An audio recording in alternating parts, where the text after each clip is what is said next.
Well, jury selection continues this week in the trial of a white former Minneapolis police officer accused of fatally smothering an unarmed black man.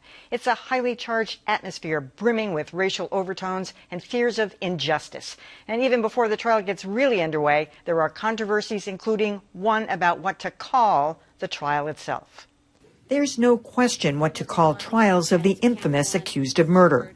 The O.J. Simpson trial, the Whitey Bulger trial. But when the victim is a household name, what do you call it then? George Floyd murder trial. Jury selection begins. Obviously, George Floyd is not on trial. Former officer Derek Chauvin is accused of murdering him, as ABC makes clear. And the first day of the trial of former Minneapolis police officer Derek Chauvin charged in the death of George Floyd. George Floyd became a household name after his death last May, ignited a resurgence of the Black Lives Matter movement.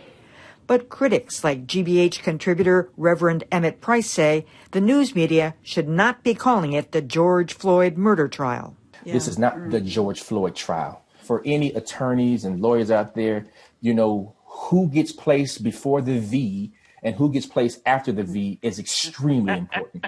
As Price notes, Floyd doesn't appear in the formal name of the case, which is how some outlets refer to it. The state versus Derek Chauvin. Still, calling it the George Floyd trial is arguably a matter of respect, highlighting Floyd, diminishing the perpetrator. Meanwhile, Reverend Price is not alone. A number of news outlets are rethinking their terminology, making this the safe bet. Jury selection finally got underway today in the murder trial of the former police officer accused of killing George Floyd. And looking closely at NBC's graphic, it's the perfect solution. George Floyd death trial. Yeah, Callie, I have to say that was the perfect solution. It was CBS that really kept calling it the George Floyd murder trial. I'm guessing there was a lot of discussion about this, and part of that discussion was we want to mention the person who died. We don't want to focus on the person who's charged. Derek Chauvin is not a household name, so I'm sure there was discussion about it. It probably wasn't the right way to land on it, but I'm sure that was their intention. Yeah, you know what I say about intentions. The road to hell is paved with good intentions. So let's get that on the table. This should be discussed because the person on trial is Derek Chauvin. However, in these situations, and particularly in these highly charged police cases, always the black person ends up on trial. This is why it is important that we use the language that we use to put that person's name out, to let everybody know he was the one with his knee on the neck of the man who died. To do otherwise really just underscores this sort of systemic casualness we have about, you know, how we highlight who's on trial and who isn't. And I have to say that this annoys me to no end, and journalists should know better. And I just think, you know, do better, do much better right now. Fix it. For the record, I want to say, Emily, I had the exact same reaction as you when I heard this criticism. It had not occurred to me that calling it the George Floyd murder trial would not be seen as an attempt to center him. But that right there is an argument for newsroom diversity, right? You and I might have a different take as white people than black colleagues.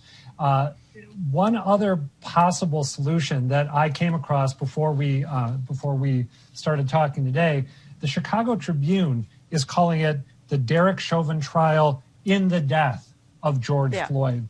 You know, we like to cut down syllables. We like to be as efficient as possible.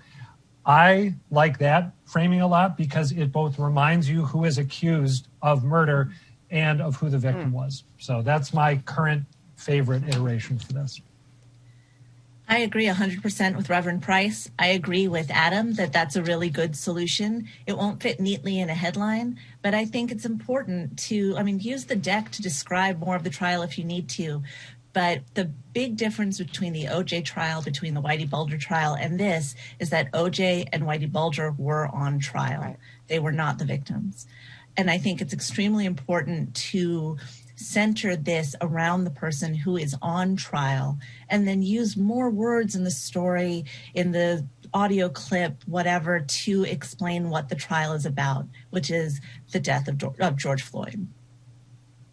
Yeah, I thought, Callie, you got onto a great point there, which is that this, I think, sort of sloppy, inadvertent word usage plays right into the hands of the defense. They want this case. to be the trial of George Floyd, not Derek Chauvin. You're going to be hearing all sorts of stuff about what was in George Floyd's system the day he died, et cetera, et cetera. That's how they're going to try to muddy the waters of what we all saw. And there are lessons here for journalists of all ages. One is words matter. That's obvious.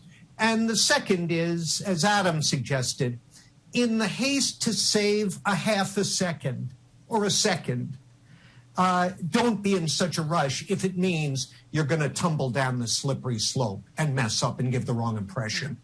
You know, there's been, Callie, this push in recent years to kind of diminish the significance of somebody, especially in mass murder cases. And I'm wondering if that wasn't part of the discussion, although it's completely different, not naming, you know, the name of a mass murderer versus not naming the name of a police officer who was involved in a murder. But I'm wondering if they were, yeah, well, we don't really need to mention his name.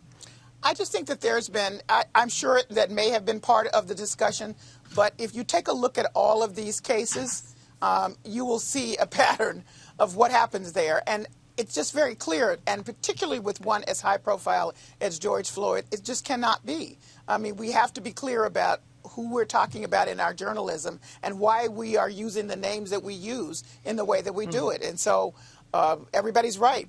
Stop shorthanding this. Yeah. Say who's on trial.